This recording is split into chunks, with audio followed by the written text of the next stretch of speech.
Olá, eu sou Daniel Sica, professor do Verbo Jurídico, e esse é o Comentários de Questões OAB Primeira Fase, Direito Internacional Público e Direito Internacional Privado. Vamos então às questões sobre o bloco de proteção dos direitos humanos. A primeira questão que nós temos aqui é a questão do 10º exame da OAB sobre o Sistema Interamericano de Direitos Humanos. Essa questão disse o seguinte no seu enunciado: sobre as denúncias e o sistema de responsabilização por violação de direitos humanos perante a Comissão Interamericana de Direitos Humanos, assinale a afirmativa correta. A alternativa A dizia o seguinte: a comissão poderá responsabilizar tanto o Estado como as pessoas naturais e jurídicas de direito público ou privado que cometeram a violação solidariamente.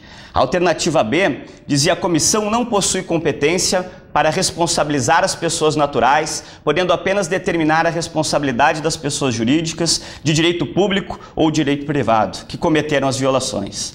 A comissão, alternativa C, a comissão poderá responsabilizar tanto o Estado como as pessoas naturais e jurídicas de direito público ou privado que cometeram a violação. Neste caso, a responsabilidade do Estado será subsidiária. E a alternativa D, a comissão não possui competência para atribuir responsabilidades individuais, podendo apenas determinar a responsabilidade internacional de um Estado membro da OEA.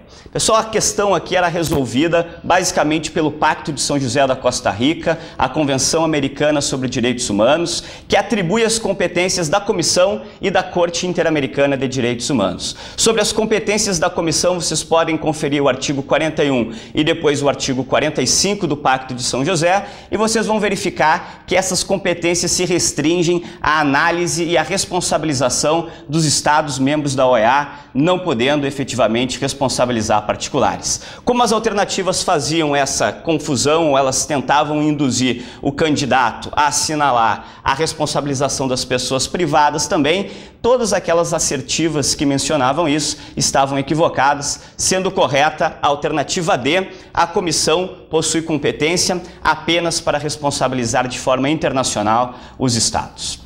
Ok? Pessoal, então fiquem com a gente e bons estudos. Vamos agora ao tema medida provisória no direito tributário. A questão é do 10º exame da ordem, questão número 27. Suponha que determinada medida provisória, editada pela Presidente da República em 29 de nove de 2012, estabeleça, entre outras providências, o aumento para as diversas faixas de alíquotas previstas na legislação aplicável ao imposto de renda das pessoas físicas. O que nós temos aqui? Nós temos uma medida provisória aumentando o imposto. E essa pergunta ela é muito comum no ambiente do direito tributário, porque para instituir ou majorar tributo, eu dependo de lei. Pode ser lei ordinária, mas obrigatoriamente lei. Essa é a determinação fundamental aqui no ambiente dessa questão. Entretanto, embora haja essa adstrição ao princípio da legalidade, somente a lei e lei de regra ordinária vai aumentar as alíquotas tributárias, a medida provisória ela teria também força de lei. Então a medida provisória, embora não esteja no conceito de lei, ela tem a força de uma lei e força de uma lei ordinária. A medida provisória não tem força de lei complementar, ela tem força no máximo de lei ordinária. Então, por exemplo, ela poderia aumentar a alíquota de um tributo que esteja afeto à instituição por lei ordinária, como é o caso do imposto de renda. O imposto de renda é instituído por lei ordinária, não por lei complementar. Então a medida provisória até poderia tocar nessas alíquotas e faixas, como diz a questão, acerca do imposto sobre a renda das pessoas físicas. Acontece que a medida provisória, estando prevista lá no artigo 62 da Constituição Federal, ela tem em matéria tributária algumas restrições. A principal restrição que nós temos em matéria tributária da medida provisória é que ela necessitaria ser convertida em lei e ela tem que respeitar obrigatoriamente a chamada anterioridade daquela medida provisória. Como nos diz expressamente a letra D, que é a resposta correta quando eu digo o seguinte: não violaria o princípio da legalidade e só produziria efeitos a partir do primeiro dia do exercício financeiro, subsequente à data de sua conversão em lei. Isso está previsto expressamente no artigo 62, parágrafo 2º da Constituição Federal. Então, eu teria que converter ela em lei, primeiro ponto, né? Uma medida provisória tem que ser convertida em lei e só poderia produzir efeito respeitando a anterioridade, aqui aplicado na medida provisória, né? Então, do primeiro dia do exercício subsequente, aquela em que foi, portanto, convertida em lei, né? Subsequente à data da sua conversão em lei. Então, nessa questão 27, a letra A diz que não violaria o princípio da legalidade, por isso estaria correta, e produzirá efeitos a partir de sua publicação, está errada nessa segunda parte. Violaria o princípio da legalidade, está errado, porque eu posso ter medida provisória sobre matéria tributária, desde que esteja afeta a lei ordinária, tributos instituídos por lei ordinária, e respeite essa anterioridade, a conversão em lei, os ditames do artigo 62, parágrafo 2º. A letra C não violaria o princípio da legalidade, estaria correto, mas o erro está que produziria efeitos a partir de 90 dias, contados a partir da data de sua publicação. E essa noventena, sempre quando fala em 90 dias e noventena, pensa primeiro as contribuições, né? Porque as contribuições é a forma clássica das noventenas das contribuições, né? Então aqui nós estamos trabalhando com o imposto. Não é que nos tributos não exige também a anterioridade de 90 dias, também exige. Mas de regra, a noventena sempre pensa primeiro as contribuições, que é o que a lei normalmente vai cobrar. Então a letra C está errada, ficamos com a letra D, Dinamarca, a resposta correta, afirmando que não violaria o princípio da legalidade e vai produzir efeitos a partir do primeiro dia do exercício subsequente à data da sua conversão em lei. Fundamento aqui o artigo 62, parágrafo 2º, ok? Bons estudos, fiquem com a gente. Olá, eu sou José Rodrigo Dornelles Vieira, professor da Verbo Jurídico. Esse é o comentário de questões OAB, primeira fase, Direito Empresarial. Vamos a uma questão sobre alienação do estabelecimento empresarial. 12º exame de ordem, questão 52. No contrato de alienação do estabelecimento da sociedade empresária Chaves e Companhia Limitada, com sede em Theobroma, ficou pactuado que não haveria subrogação do adquirente nos contratos celebrados pelo alienante em vigor na data da transferência, relativos ao fornecimento de matéria-prima para o exercício da empresa.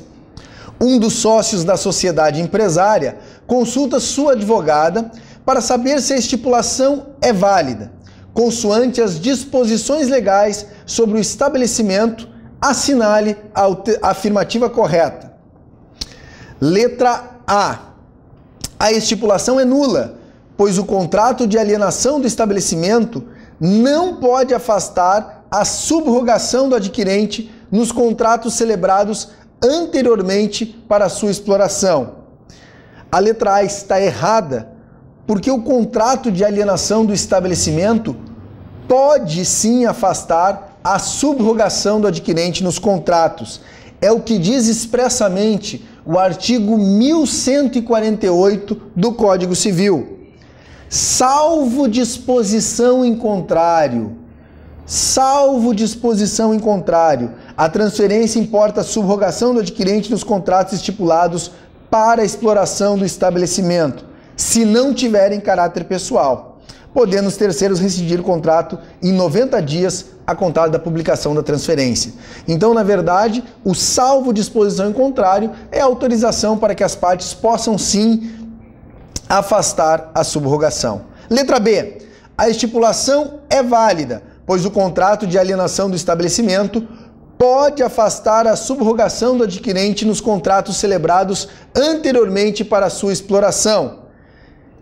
E a assertiva B está absolutamente coerente com o artigo 1148 do Código Civil e, por isso, é o gabarito da nossa questão. O contrato de alienação pode, sim, afastar a subrogação do adquirente nos contratos. A afirmativa C. A estipulação é anulável, podendo os terceiros rescindir seus contratos com a sociedade empresária em até 90 dias a contar da publicação da transferência. Na verdade, a letra C não está coerente com o que diz o 1148. Salvo disposição em contrário, transferência importa subrogação, podendo os terceiros rescindir o contrato em 90 dias a contar da publicação da transferência, se ocorrer justa causa, ressalvada nesse caso a responsabilidade do alienante. E é importante que se diga que o 1148 excepciona da subrogação aqueles contratos que tiverem caráter pessoal. Então é importante que se fique atento. Os contratos eles são subrogados desde que não tenham caráter pessoal, podendo as partes estipularem o contrário. Letra D. A estipulação é considerada não escrita por desrespeitar norma de ordem pública que impõe a solidariedade entre alienante e adquirente pelas obrigações referentes ao estabelecimento. A assertiva D é absolutamente absurda e desconectada com as normas que regem a alienação do estabelecimento. Não está de acordo nem com 1146, nem com 1148 e, por isso, não pode ser considerada a alternativa correta. Não há nenhuma norma de ordem pública aqui, como a leitura do 1148 nos leva a concluir. Dito isso, passamos a uma outra questão sobre o mesmo tema, agora no 10º exame de ordem, a questão de número 50, também tratando sobre a alienação do estabelecimento, mais conhecida como trespasse do estabelecimento empresarial. Lavanderias Roupa Limpa Limitada, Roupa Limpa, alienou um de seus estabelecimentos comerciais, uma lavanderia no bairro Jacintinho, na cidade de Maceió, para Caio da Silva, empresário individual. O contrato de trespasse foi omisso quanto à possibilidade de restabelecimento da Roupa Limpa, bem como nada dispôs a respeito da responsabilidade de Caio da Silva por débitos anteriores à transferência do estabelecimento. Nesse cenário, assinale a afirmativa correta. Letra A. O contrato de trespasse será oponível a terceiros, independentemente de qualquer registro na junta comercial. A alternativa A, ela não está correta, porque ela contraria o artigo 1144 do Código Civil. O artigo 1144 diz que o contrato de trespasse só produzirá efeitos a terceiros depois de averbado à margem da inscrição e publicado na imprensa oficial. Ou seja, o 1144 condiciona a eficácia da alienação, a averbação do contrato e a publicação na imprensa oficial. São duas condições de eficácia para que se possa opor a terceiros. Por isso que a letra A está errada. Letra B. Caio da Silva não responderá por qualquer débito anterior à transferência, exceto os que não estiverem devidamente escriturados. Na verdade, essa letra B, ela está desconectada com a regra que estabelece a responsabilidade do adquirente pelas dívidas anteriores à transferência. O que diz o 1146 do Código Civil?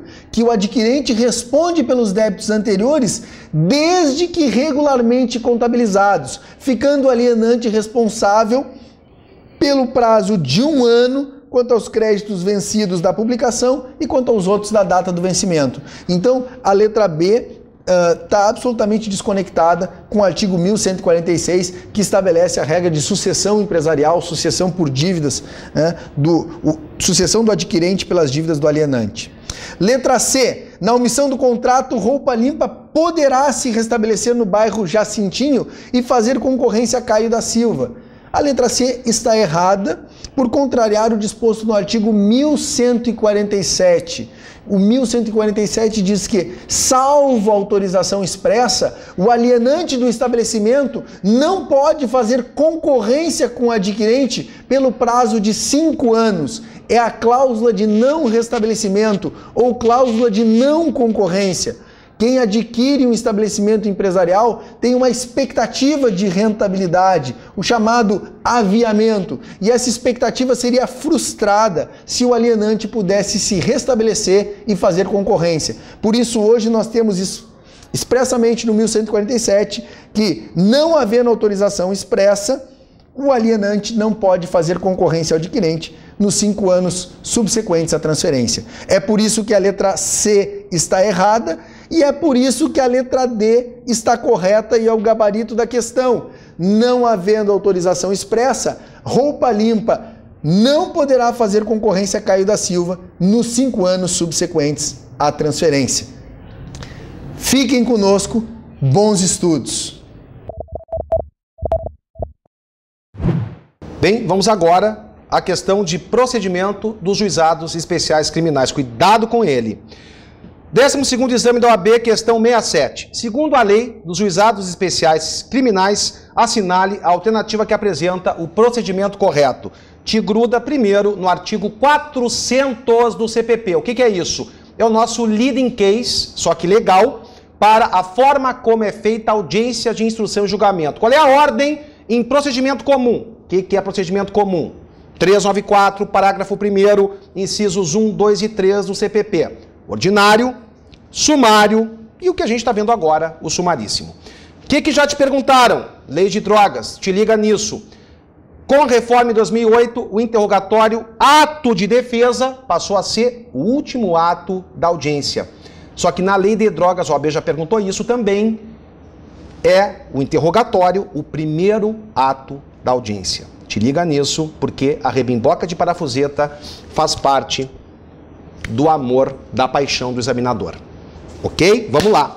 Aberta, letra A, aberta a audiência, será dada a palavra ao defensor para responder à acusação após o que o juiz receberá ou não a denúncia ou queixa. Havendo recebimento, serão ouvidas a vítima e as testemunhas de acusação e defesa, interrogando-se a seguir o acusado, se presente, passando-se imediatamente aos debates orais e à prolação da sentença. Ultra, super, mega, blister, certo? Por quê?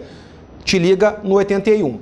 Ministério Público ofereceu LAN na audiência preliminar a denúncia se não coube transação penal, por exemplo. Aí vai ter uma nova audiência, que é a chamada audiência fase judicial. Quando é que ela começa? Onde é que ela está prevista? Artigo 81 da Lei 9.099 de 95.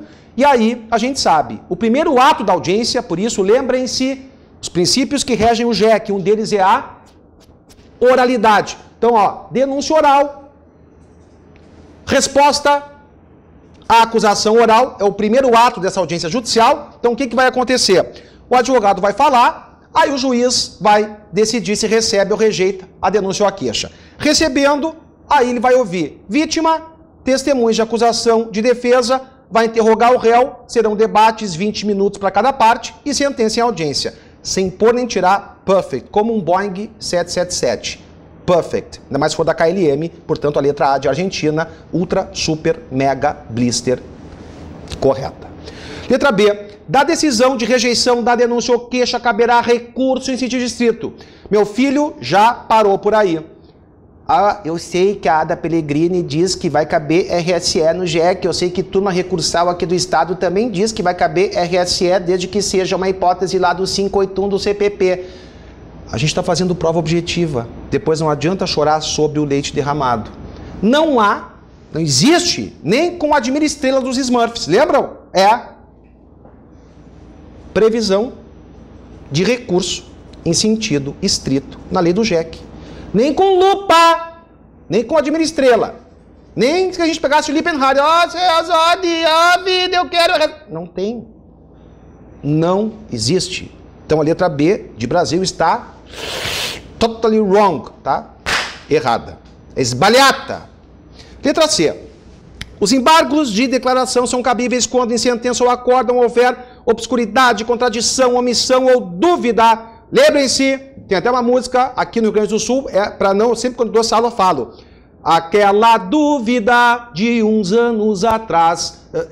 Agora me confundi se é dúvida ou dívida, mas o que interessa é que a gente vai cantar aquela dúvida, porque somente os embargos declaratórios do JEC é que admitem esse quarto elemento, que é a dúvida. Se você procurar no 382 do CPP, embarguetes, flaconetes, cotonetes de sentença, e o 619 do CPP, embargos declaratórios de acórdão, você não vai encontrar a palavra dúvida. Você vai encontrar obscuridade, contradição e omissão. Então tem esse plus sério que só o sumaríssimo tem. Aquela dúvida de uns anos atrás. está bem viva, enfim, mas viva, eu canto muito mal, só tocava piano bem, tocava flauta, mas enfim, esqueçam disso. Mas depois desse mico que eu paguei aqui, se vocês me errarem nessa questão, eu arrebento vocês. E ainda, qual é o prazo? 2 dias? Não! São 5 dias. São 5 dias. E, além disso, os embargos de declaração no JEC, ao contrário dos do CPP, eles suspendem o prazo para outros recursos e não interrompem. É exatamente o que diz o artigo 83 do Juizado Especial Criminal. Portanto, a letra C de Canadá, errada. Letra D. Se a complexidade do caso não permitir a formulação de denúncia oral em audiência, o Ministério Público poderá requerer ao juiz dilação do prazo para apresentar denúncia escrita nas próximas 72 horas. Ai, o que a gente pode fazer em 72 horas? Dar a volta ao mundo? Comprar um carro? Dar um beijo? Passar na prova? Refletir sobre a vida? Claro. Comer um monte de Nutella? Pode, né? Só que esse prazo aqui de 72 horas, a gente pode fazer o que a gente quiser, mas não tem previsão alguma na lei do JEC sobre esse prazo de 72 horas, que vai ser o prazo normal do CPP, 5 ou 15 dias. A denúncia oral. Agora, se não houver elemento, se tiver que complementar alguma coisa, se não tiver tempo, porque aquilo é lotado de gente, o Ministério Público, ele vai pedir vista dos autos, certo? Para oferecer denúncia, nada de dilação do prazo, porque se prevê também a possibilidade de denúncia escrita, mas não em 72 horas, nada a ver, nada a ver. Com isso, a gente encerra aqui os nossos comentários. Então, eu, com todo respeito, amo vocês, eu digo. Eu estou até arrepiado, porque para mim, isso faz parte da minha vida e a Verbo é a minha família também.